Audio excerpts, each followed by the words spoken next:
नमस्कार। मैं हूं संजीव श्रीवास्तव। आप देख रहे हैं 4 PM मध्य प्रदेश। मध्य प्रदेश विधानसभा चुनाव में किस्मत आजमाने वाले 2,500 से ज्यादा उम्मीदवारों के भाग्य ईवीएम मशीनों में कैद हैं। चुनाव परिणाम 3 दिसंबर को आएंगे। परिणाम आने के पहले गुणा और भाग चल रहे हैं।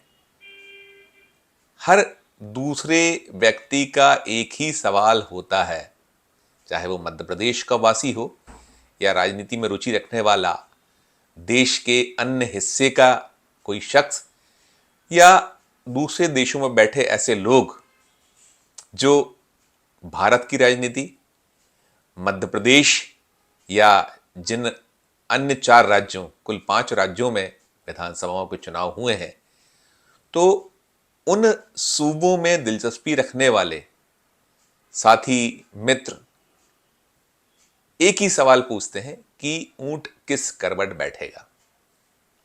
ऊंट की करवट स्पष्ट रूप से तो 3 दिसंबर को सामने आएगी, लेकिन जो माहौल रहा है, जिस तरीके का जनता का मूड चुनाव के पहले से था, मतदान के दौरान तक रहा, वो कहीं ना कहीं संकेत लगातार देता रहा है कि चाहे वो मध्य प्रदेश हो, छत्तीसगढ़ हो या और भी अन्य सूबे, केवल राजस्थान को छोड़ दिया जाए तो भाजपा की मुस्कुराहट इस बार कुछ लापता सी है। और कम से कम जो मध्य प्रदेश राज्य है, वहाँ तो काफ़ी कठिनाइयों में बीजेपी चुनाव शुरू होने के काफ़ी पहले से दिख रही थी। मतदान के बाद कुछ खुशफहमी बीजेपी ने पाली हुई है। दरअसल मध्य प्रदेश में रिकॉर्ड मतदान हुआ है। 70.15%, 77.15% वोट मध्य प्रदेश में डले हैं। रिकॉर्ड है ये अब तक का। 1956 में जब से मध्य प्रदेश बना है, तब से इतनी भारी संख्या में वोटर नहीं निकला है। और यदि हम 2018 के चुनाव से इस बार के मतदान की तुलना करें तो 1.5% से कुछ ज़्यादा वोट अधिक पड़े हैं। और एक सामान्य सी धारणा रही है कि जब कुछ इस तरीके का मतदान 1.5%, 2% उछलता है तो वो वोट सत्ता के पक्ष में ज़्यादा होता है। लेकिन पिछले 2018 के चुनाव में भी ऐसे ही कुछ नज़ारा था। 2013 की तुलना में वोटों का प्रतिशत बढ़ा था और वो वोट परसेंट कांग्रेस के पक्ष में रहा था। कांग्रेस ने सबसे बड़े दल के रूप में मध्य प्रदेश में अपनी उपस्थिति दर्ज कराई थी। 114 सीटें वो लेकर आई थी और बीजेपी 109 पर रुकी थी। चुनावी जो विश्लेषक हैं, पंडित हैं या जो आंकड़े हैं पुराने, उसमें एक तथ्य ये भी है कि जब 3% से ज़्यादा वोट परसेंट बढ़ता है तो वो वोट बदलाव सरकार विरोधी ज़्यादातर होता है। अब थोड़ा सा बीच की स्थिति है मध्य प्रदेश में इस बार। 3% या उससे ऊपर तो नहीं, लेकिन हाँ 1.5% वोट बढ़े हैं। तो अब विश्लेषक अपने विश्लेषण कर रहे हैं, राजनीतिक दल अपने कयास लगा रही है, अपने गुणा भाग कर रही है। कांग्रेस तो बहुत आत्मविश्वास से भरी हुई है और उसके आत्मविश्वास से भरे होने की वजह भी बहुत सारी हैं। जो चुनावी मुद्दे रहे हैं या जो परिदृश्य रहा है वो, और साथ साथ जो आंतरिक सर्वे हो पार्टियों के या सर्वेक्षण हो चुनाव से जुड़े, ओपिनियन पोल हो, सभी ने कांग्रेस की बढ़त मध्य प्रदेश में बताई है। और अब जब वोट पड़ चुके हैं उसके बाद लाडली बहना एक ऐसी योजना है जिसे गेम चेंजर के तौर पर बीजेपी की मध्य प्रदेश की सरकार ने चुनाव के कुछ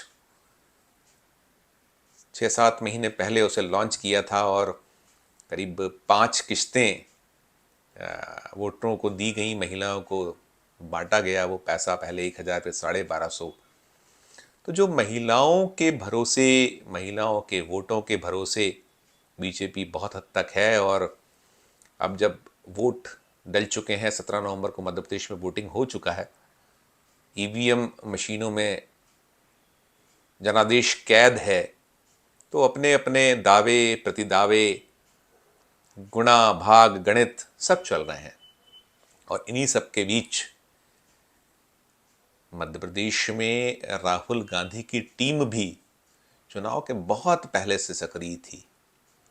उसने टिकटों के वितरण के लिए कई स्तर पर मध्य प्रदेश को खंगाला टटोला। कांग्रेस के जो टिकट के दावेदार चेहरे थे उनसे जुड़ा पूरा ब्यौरा हर विधानसभा क्षेत्र में लेने का प्रयास किया। और जो टिकटों का कांग्रेस का वितरण हुआ है उसमें यही बात बार बार निकल गई और ऑन रिकॉर्ड कहा गया है कांग्रेस के बड़े नेताओं की ओर से कि कई लेवल के सर्वेक्षण पार्टी ने अपने स्तर पर कराए थे कि कौन उम्मीदवार ठीक होगा, क्या जातीय समीकरण, क्या और अन्य जितने भी कोण हैं, किस कोण से कहाँ क्या बेहतर होगा। तो वो सारा निकालने के प्रयासों के बाद सब पूरा का पूरा बिसात बिछी थी और उम्मीदवारों की घोषणा हुई और अंततः वोट भी पड़ चुके हैं। वोटों के पड़ने के बाद जो कवायद चल रही है राजनीतिक दलों में, जैसा मैंने कहा कि उनके दावे अपने प्रति दावे हैं, तो इन सब के बीच 4 PM न्यूज़ नेटवर्क को सूत्रों से जो खबर मिली है उसके अनुसार टीम राहुल गांधी ने मध्य प्रदेश में डले वोटों को लेकर बड़ा सूक्ष्म अध्ययन किया है, गुणा भाग किया है। उसने जितने भी कोण हैं उन कोणों से, चाहे वो कांग्रेस के बागी हो, सपा हो, बसपा हो, आप हो, और भी इस तरीके के अन्य राजनीतिक दलों के उम्मीदवार, फिर निर्दलीय उम्मीदवारों की फौज फटाका जहां जहां रही है, कहीं जहां कांग्रेस की स्थितियां ठीक रहती रही हैं या वो जो जिन सीटों को जीतती आई है तो वो एक निशाने पर रही हैं बीजेपी के। बीजेपी यहाँ और कांग्रेस के बीच ही मुख्य मुकाबला होता चला है और इस बार भी जो मुकाबला है वो कांग्रेस और बीजेपी के बीच ही है। तो बीजेपी ने हर प्रकार से अपनी स्थितियों को बेहतर से बेहतर परिणामों में बदलने के लिए कदम उठाए हुए हैं। उन्होंने जो क्षेत्रीय या जो स्थानीय समीकरण है, जातीय कोण है, या और भी इस तरीके के जितने भी पक्ष पहलू होते हैं कि चुनाव में जीत के लिए जो कुछ भी साम नाम दंड भेद अपनाना होता है उसमें कोई कोताही नहीं बरती। और बीजेपी के चाणक्य कहे जाने वाले अमित शाह ने तो साफ कहा था अपने जो उनके दल के लोग हैं कि छोड़िए, अब जो हमारे बागी हैं उनको बहुत मनाने की आवश्यकता नहीं है। जीजा फूफा जो बने हुए हैं जिन्होंने बगावत का झंडा उठा रखा है, बीजेपी में 35 ऐसे चेहरों को बाहर किया गया जिन्होंने बगावत करते हुए पार्टी के खिलाफ जाकर चुनाव लड़ा है, तो उन लोगों को 6 साल के लिए पार्टी निष्कासित कर चुकी है। इधर कांग्रेस में भी 39 ऐसे नाम रहे हैं जिनको निष्कासन का सामना करना पड़ा है। वो भी वो लोग थे जो पार्टी के खिलाफ जाकर या अपने अधिकृत जो प्रत्याशी हैं पार्टी के उनके इतर होकर चुनाव लड़ रहे हैं या लड़ रहे थे, लड़ा है जिन्होंने। तो पूरे गुणा भाग के बीच सबके अपने अपने गुणा भाग हो चुके हैं। और कांग्रेस में जैसे मैंने कहा कि टीम राहुल गांधी भी बीते जब से वोट पड़े थे 17 नवंबर, उसके बाद से अपनी माथापच्ची जो होती है नतीजों से जुड़ी, नतीजे तो फाइनली जब ईवीएम का काउंटिंग बटन 3 दिसंबर को दबेगा तब आएंगे, लेकिन इसके पहले जो होमवर्क होता है कि कहाँ क्या कुछ सीन बन सकता है, दृश्य बन सकता है, तो उसको लेकर एक कवायद पूरी हुई है।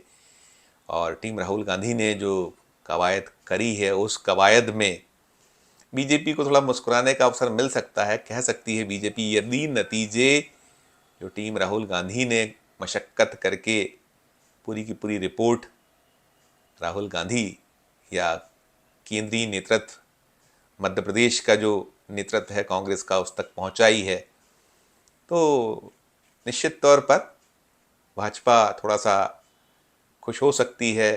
कह सकती है बाद में जब चुनाव के नतीजे आएंगे कि देखिए राहुल गांधी का दावा परवान नहीं चढ़ पाया है। राहुल गांधी ने दावा किया हुआ है कि 140 से 145 के लगभग सीटें मध्य प्रदेश में कांग्रेस को मिलने जा रही हैं, और कई ऐसे नेता रहे हैं जिन्होंने 150 प्लस भी कहा है। हालांकि कमलनाथ खुद ने कोई घोषणा नहीं की है, या और भी कोई बड़े नेताओं ने सिर्फ यही कहा है कि हम बहुत कंफर्ट मेजॉरिटी लेकर आ रहे हैं और सरकार मध्य प्रदेश में फिर कमलनाथ की बन रही है। लेकिन हमें जो सूत्रों से पता चला है कि team Rahul Gandhi, team RG, जिसने पूरा गुणा भाग लगाया है और रिपोर्ट भेजी है, उसके मुताबिक मध्य प्रदेश में कांग्रेस को 130 से 132 सीटें मिलना सुनिश्चित है। 130 और 132, 130 से 132, 130 to 132, इस तरीके का एक होमवर्क के बाद जो रिपोर्ट दिल्ली गई है मध्य प्रदेश से, वो ये निकल कर आया है। तो अब जो स्थिति है वो सरकार तो कांग्रेस की ही बनती दिख रही है। जो सर्वे है, सर्वेक्षण है, ओपिनियन पोल है, उसी के आसपास का गुणा भाग है। हालांकि बीजेपी तो दावा ये कर रही कि हम बहुत आसानी से मध्य प्रदेश में बेहतर तरीके से सरकार बनाने वाले हैं। कल मुख्यमंत्री शिवराज सिंह चौहान भी मध्य प्रदेश के या भोपाल में जो प्रमुख पत्रकार हैं उनसे अनौपचारिक रूप से मिले थे। बहुत लंबे अरसे बाद मामा को पत्रकारों का ध्यान आया। हालांकि वे मिलते रहते हैं लेकिन बहुत खुलकर बातें नहीं करते हैं। जब वे कल मिले तो काफ़ी अनौपचारिक बातों में बहुत सारे सवालों के उन्होंने जवाब दिए। उन सवालों के जवाब दिए चुनाव के दौरान सुर्खियों में रहे, चुनाव लड़ूं या न लड़ूं, या और भी ऐसे सवालों के जवाब शिवराज की ओर से। और उनसे पूछा गया था कि क्या वो देख रहे हैं कितना नंबर बीजेपी को मिलने वाला है जब आप कह रहे हैं कि सरकार तो हम बना रहे हैं। तो वो इन सवालों को लगभग टालते से रहे और सिर्फ ये कहा उन्होंने कि हम सरकार बनाने जा रहे हैं, 5वीं बार मध्य प्रदेश में बीजेपी सत्ता में आ रही है। लेकिन बॉडी लैंग्वेज मामा का बुझा बुझा सा रहा, और वो एक जो चहचहाहट होती है या जो वो एक विश्वास भरपूर जो दिखता था, होता था, वो नज़र नहीं आया। देखिए क्या होगा, नतीजे क्या आएंगे तो 3 दिसंबर को ही स्पष्ट होगा। लेकिन हाँ, मध्य प्रदेश में जो परिदृश्य बना हुआ उसमें यही निकल कर आया है। आईबी की रिपोर्ट भी 4 PM ने अपने दर्शकों तक, जो हमें सूत्रों से पता चला था कि आईबी क्या कह रही है, वो भी हमने अपने दर्शकों तक पहुंचाया था, दिखाया था। तो इंतजार कीजिए 3 दिसंबर का। 3 दिसंबर को हम हर पल पल की जो नतीजों से जुड़ी खबरें अपने 4 PM के दर्शकों को देते रहेंगे, और पूरा परिदृश्य दोपहर तक साफ हो ही जाएगा। सुबह 8 बजे से जब काउंटिंग शुरू होगी और ईवीएम काउंटिंग का बटन दबता जाएगा तो सब कुछ सामने आता चला जाएगा। आज के इस वीडियो में इतना ही। मध्य प्रदेश का हमारा ये चैनल नया है, इसे लाइक कीजिए, इसे सब्सक्राइब कीजिए, हमारी हौसला अफजाई कीजिए, हमारे इस वीडियो को अधिक से अधिक लोगों तक शेयर कीजिए, ज्वाइन का बटन भी दबाइए और देखते रहिए 4 PM Madhya Pradesh, 4 PM national और 4 PM हमारे अन्य राज्यों के चैनलों को। धन्यवाद, नमस्कार।